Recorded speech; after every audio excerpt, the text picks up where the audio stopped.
Hello and good morning, everyone. Thank you and welcome to Health Talk this morning. I'm Dr. Victor Politi, the President and CEO of New Health, the Nassau University Medical Center. As healthcare in America is changing, New Health is part of that change. So this half-hour program will provide you with some essential information about our services and facilities that provide top-quality healthcare that fits into your lifestyle. New Health roots go deep over in Nassau University Medical Center.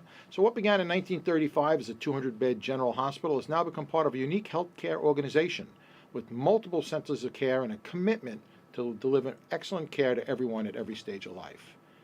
You already know us as Nassau University, Nassau County's premier Level 1 trauma center, but we have so much more to offer to the community, including the full-service, state-of-the-art New Health Center of Care in Nassau County.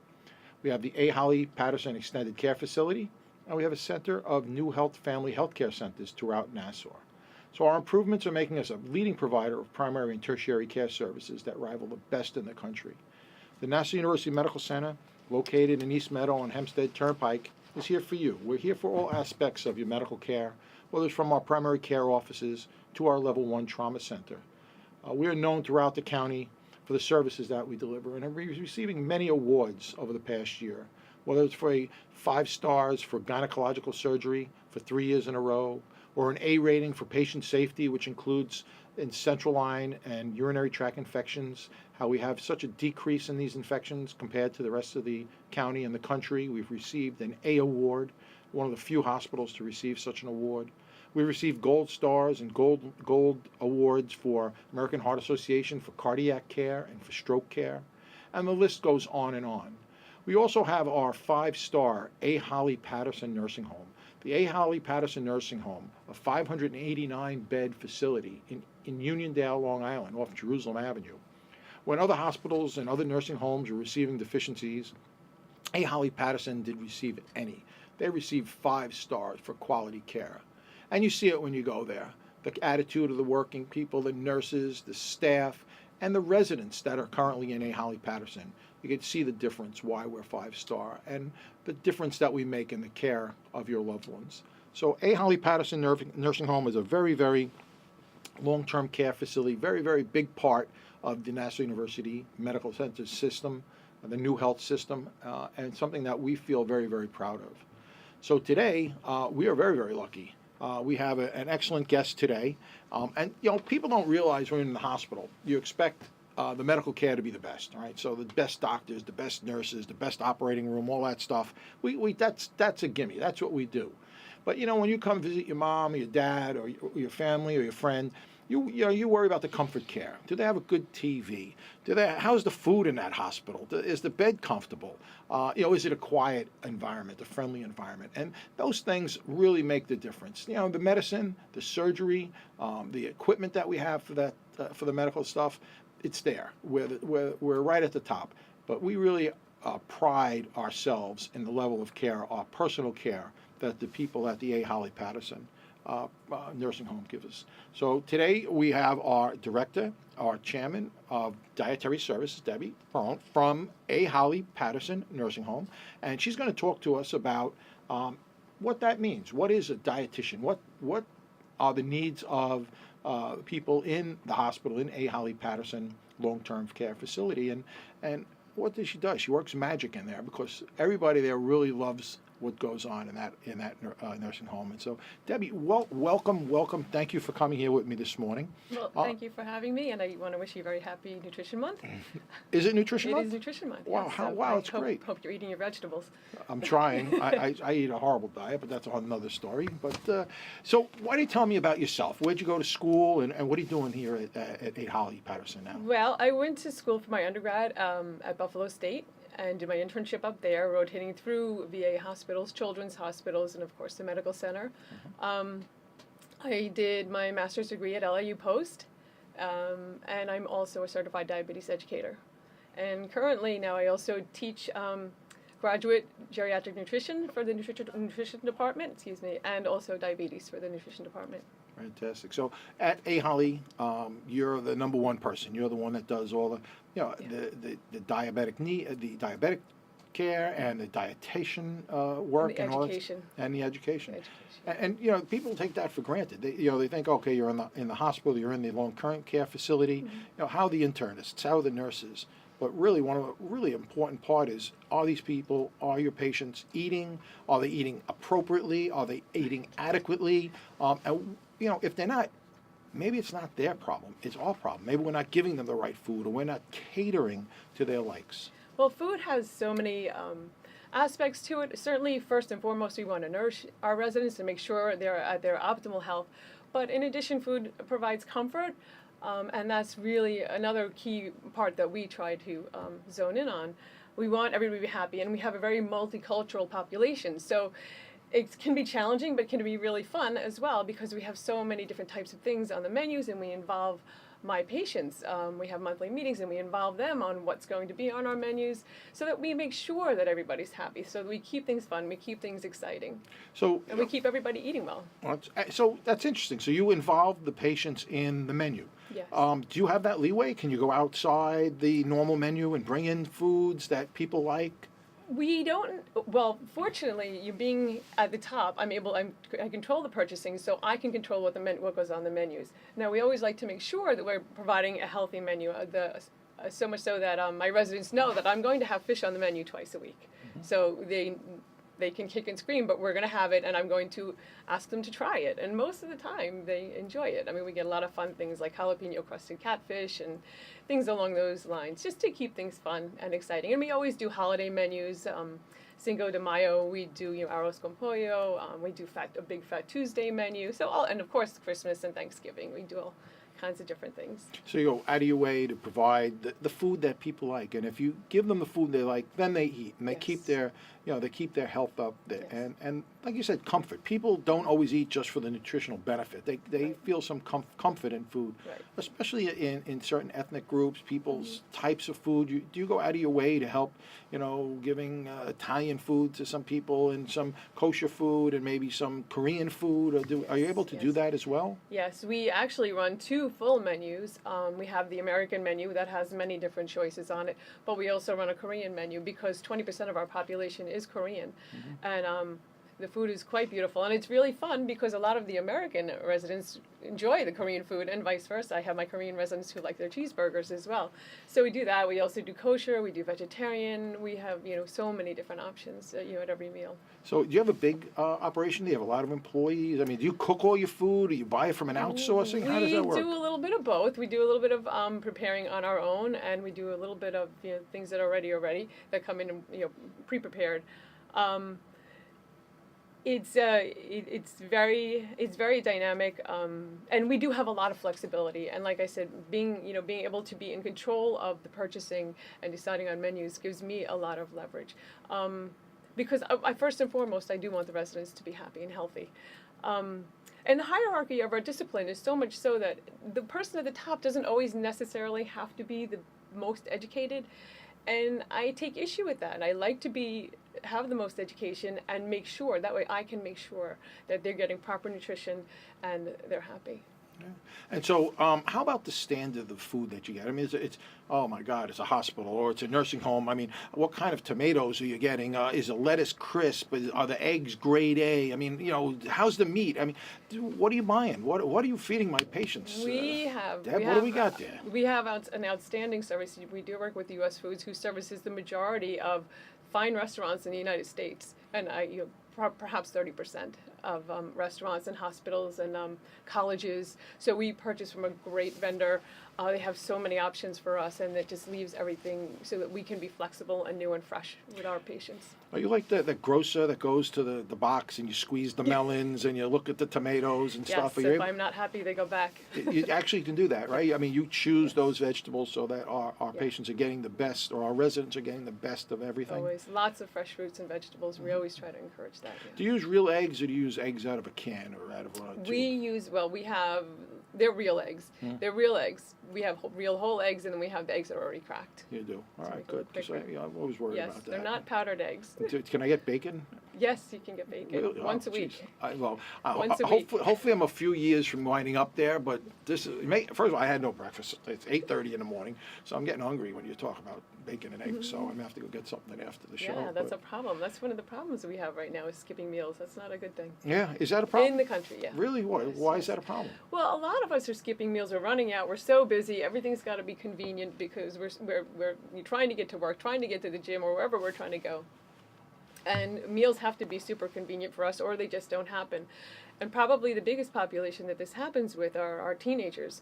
And this is a time of their life where they really need the most nutrition of all. The nutritional demands, that the body has are very high at that time. And these people, they're making not so good choices and skipping meals. So it becomes, that's a little something, an area we need to work on. So, especially teenagers, we're running from one, Saturday from lacrosse to basketball to soccer, and you're not eating. The kids aren't eating correctly. Maybe they'll have one of these protein bars or something running from place to place, and then we stop at fast foods. And the kids today, there's a lot of obesity. There's a lot of juvenile onset diabetes that's uncontrolled.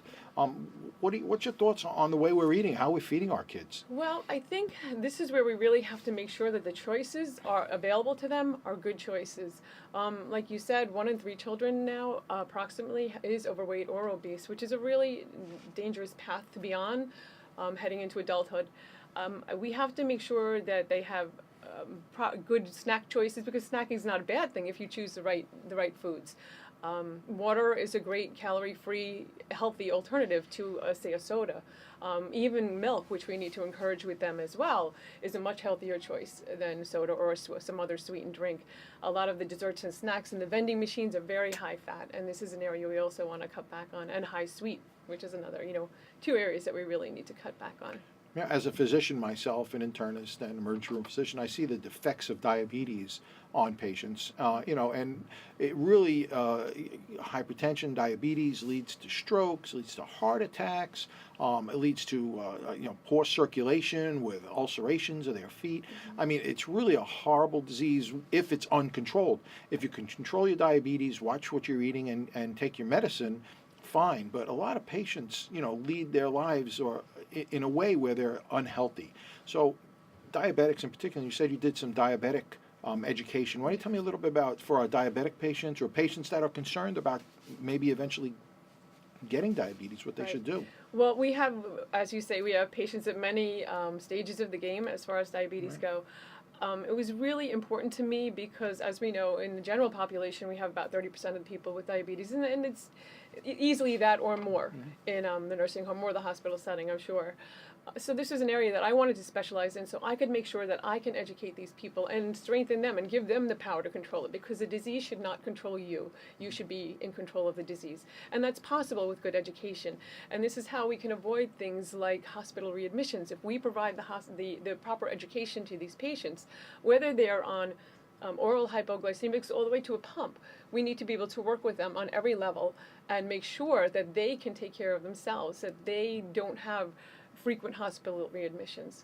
So, I mean, even things like you say, children, eating cereal, and then you look at the sugar content of some of these cereals, they have a lot of sugar in some of them. So you have to, even when you think you're eating healthy or feeding your children healthy foods, you really have to look behind the ingredients to see what's in there. Yes. And so, even some cereals may not have all the health you should have. Some of the lunching stuff has very high sodium, and that's something people don't look at all times, sodium, and that leads to high blood pressure and some other issues as well.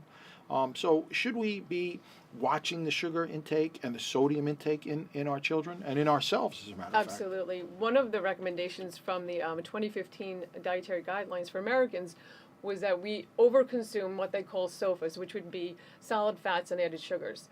And these are 2 areas at every age level that we want to cut back in these areas. We want to make smarter choices. Instead of having the donut, of course, have a piece of fruit or have some fresh vegetables. Instead of having that soda, have a glass of water or have a glass of milk, and you'll more meet the needs of the nutrients that we're actually lacking in. We're lacking in fiber still.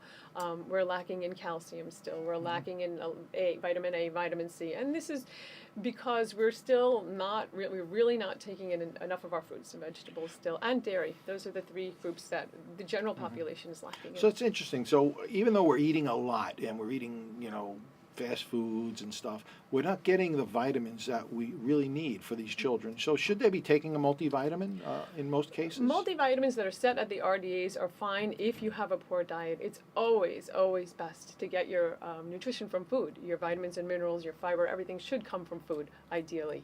Right. That's the best way to do it. If you have perhaps a child that doesn't have a great appetite, that's really finicky, yeah, I would definitely say, supplement with a multivitamin. At RDA levels, nothing in excess.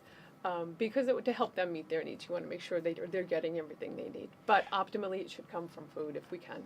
How about these mega vitamins? People are taking 1,000 milligrams of vitamin C and the cold, to prevent a cold, or people taking all this vitamin D and stuff. Is there any benefit to taking all of these, all these mega doses? There really isn't, and at some point, there can be harm. So mega dosing is really not indicated for anybody. I would have to probably bring forward the one vitamin that we all have to be careful of is vitamin D. And we want to make sure we're getting enough vitamin D, because in this day and age when we put sunblock on to take out the garbage even, we are not, our bodies should be making vitamin D, and we're not getting outside enough, we're playing on the computer. Vitamin D is an area that we all have to watch. We want to make sure that we're eating enough proper sources of vitamin D, fortified milk or other products, or fish or things like that. We don't want to get rickets. We don't. No, and many other things vitamin D has been associated with. Especially this winter. I mean, I don't think we had any sunshine since like November. Yeah, unless you're a skier, and then Yeah, that's true. But then you're wearing so many clothes. It's cold up there on the mountains, so you wear all your clothing and your mask and your gloves. So you're not getting any vitamin D either. So say drink a nice glass of milk every day. Yeah, any the foods that are fortified. Yeah, absolutely, that's helpful, and especially with the elderly. Also, my population, they're at high risk because they really don't go outside at all. So. Their only vitamin D source will be food. So in the nursing home, in the long-term care facilities, do you fortify their foods, or do you give them multivitamin? I guess the physician would order that, or right? We would suggest to the doctor to order a multivitamin if necessary. We can run vitamin D levels, and if we have a suspicion, and double check and make sure that everybody's where they need to be. Right. So basically, you tailor the diet not only for taste, not only for comfort, but for health. Of course. So they're able to eat 3 meals. Do you guys give 3 meals a day? And nourishments. We call them nourishments, but they're snacks in between meals. In between meals are available. Sure. So that's great. When we look at current dietary requirements that we're getting, is there anything that besides the vitamin D that you find that we're missing? Is there something that fiber is another one, which of course we can get by increasing our fruits and vegetables. Calcium is a big one too, and because we really don't take in much dairy. I think with the younger population, especially adolescents, this is really critical with them, because especially in girls, when we are laying down 95% of our calcium stores in our bones for our lifetime during the adolescent years, the intake by adolescent females is actually maybe 65% of what they should be taking in, if that. So that's a little bit of a slippery slope, and probably one of the best investments that these young girls, or young people even, because men do get osteoporosis, can make in their health is to make sure that they're getting enough calcium during the adolescent years. That's a really critical piece. And it's something you don't think about. You think you're getting enough calcium, but people aren't drinking a lot of dairy products. We're not drinking as much milk. There's so many alternatives out there, all these diet drinks, these types of exercise drinks, and everybody's drinking that, and not as much milk as they used to drink back in the day. So they're missing it. How about caffeine? What's the story with caffeine? So caffeine, it seems that right now the general population, we're not taking too much in, but I think this is something we want to be careful with, because even young children will have sips of mom's coffee, or they'll get them some, a coffee that has a lot of milk in it, and all these energy shots that are now available for teenagers, and things like a Red Bull and whatnot. There's a lot of options out there as far as caffeine goes. So right now it doesn't seem that the general population is taking in too much, but I think it's something that we need to keep an eye on.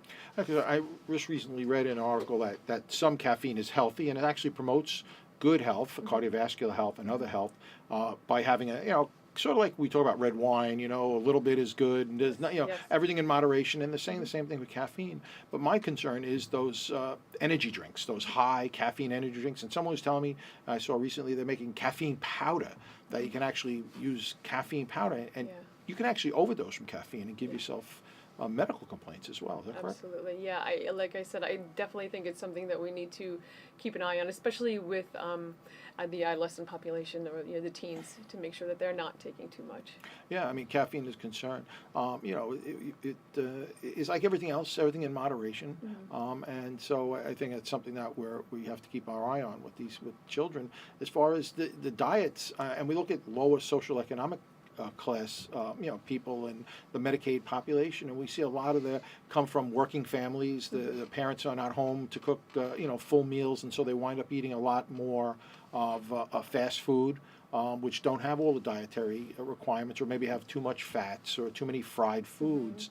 It's not healthy, and so we need to integrate, I think, more, vegetables and fruits and fiber in their diets. And so We do, and the dietary guidelines, these are used to dictate what's done on a federal level, on a state level, on a national level, even down to schools and restaurants, and things like the fast food restaurants that you say, they should use these guidelines to perhaps reformulate their recipes and make their choices a little bit more healthier for the general population. Because yes, we need convenience foods. We have to have them almost, but I think they should take the best interests of the public, the public health at heart, so that they can provide healthier options. Sure. I mean, I was heartbroken when they said they stopped making Twinkies. I said, how could they do such a thing? And I think they're back to making Twinkies again, right? I think so too. Was that a bad word in the It's world a of dietitians? I'm sorry. Comfort food. Comfort food? Or, it's kind of tough, though, when you sit down with a whole box of yodels and finish the whole thing. It's kind of tough. But, again, we're all victims of this, going up through our lives. And now we're in our 80s and 70s, and we have some health problems, and we need some assistance. We wind up in an assisted living or a long-term care facility, and it's good to know that someone like yourself understands that. That you understand that people are people, and sure, we want to keep everyone healthy, but we're certainly not going to eat porridge three times a day, Oliver Twist or something. But you're going to actually give people healthy alternatives, but yet keep some of that comfort food for them. Nursing homes are important parts of our lives, and there are many of them, and many patients wind up going there, many residents wind up going there for health reasons. And I know A. Holly Patterson is an amazing place. It really has all the services that are required. It's in Uniondale, which is in Long Island, but it's hard to believe because it's got this 60-acre wooded grass field campus, which is really nice. It's beautiful, yes. It really is, especially I would think now in the spring and summer, it must really be great over there. Yes. And so they have great, really great facility, and the care is great, the nursing is great. They have specialty services there, so God forbid patients are on a ventilator. Chronic vented patients from chronic obstructive pulmonary disease or some other lung ailments, that they have patients there, a wing or a unit with pulmonologists, with special doctors to take care of them for those cases. We also have dialysis there. A lot of elderly patients with renal failure require dialysis, and a lot of the facilities, you have to leave the facility to go to some dialysis center somewhere and then be brought back by ambulette. And it's uncomfortable, takes a whole day in the rain and the snow. Right. Here at A. Holly Patterson, we have the dialysis treatment center right on it's on the second floor? It's on the third floor. Third floor, right on the third it's floor. On the third floor. So, the patients could be wheeled right there without going outside for the dialysis treatment. So it has all those, has a giant auditorium. You guys put on shows in those auditoriums and Christmas plays and stuff with everyone? Yes, and education. Good. Nutrition education, movies, games, everything. Yeah. Lots of shows for the residents. It's really fun. I know in the summer I've gone there for barbecues. You guys go outside and you have big barbecues for everyone. Yeah. So you really make it a very happy place. The patients there, a lot of interactions, a lot of social events. Do you have a lot of recreational therapists and stuff there as well? We do have great, I work very closely with the therapeutic recreation department. We try to make every holiday and every festivity fun and special and unique. And for Valentine's Day and even for St. Patrick's Day, we bring in, little cookies, one or two cookies, that with a nice sugar on the sugar sprinkled, and they're real pretty. It just makes it fun and special for the residents. We try to make everything special. So I do work very closely with the TR department. And as far as our dialysis department, that has a huge nutrition component, our dialysis residents. We're very, very involved in having the dialysis unit right there with us at A. Patterson. We work very closely with the doctors up there and the nurses up there, and if our residents need anything or want their hot meal delivered right up there while they're in dialysis, we'll take care of that as well.